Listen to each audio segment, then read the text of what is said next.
GenAI is pushing a lot of insurers to set up new centers of innovation, right? And so they're creating AI centers of excellence and things like that to help manage this process.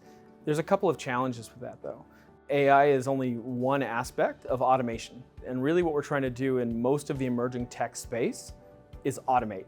And the question is, what is the most profitable thing to automate? And sometimes it's a cost reduction, but you really look at that as profit.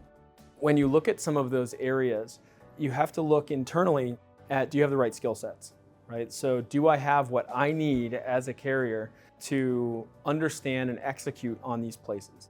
And the other piece is, insurers are very risk averse. And so we have a lot of people in business and IT yelling, we need to do GenAI. We need to do generative AI. The majority of the cases that you read about for generative AI are not actually generative AI. They fall in a whole bunch of categories of AI. But the really good part is there's a new wave of AI coming along, and it's being pushed because of generative AI. The challenges with GenAI is it's a black box. So even the companies that are making these models do not understand how they are getting to the results they're getting. Data risks are always going to be a challenge when we open up the door for any new technology.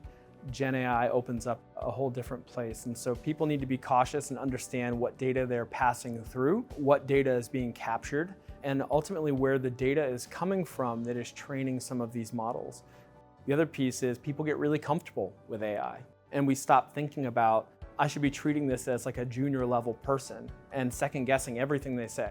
And so people start taking that as truth and putting it out as reality. And those are the places where we're seeing some issues, and some companies outside of insurance have actually shut off access because data leakage and all sorts of other stuff has happened. And so when we look at GenAI, hallucinations, privacy, IP, all of those things start popping up. And really you need to understand how that whole ecosystem really survives going forward. And don't just jump into the pool. Start in the kiddie pool and start walking in that end as you bring your security team and your compliance team, all those people along.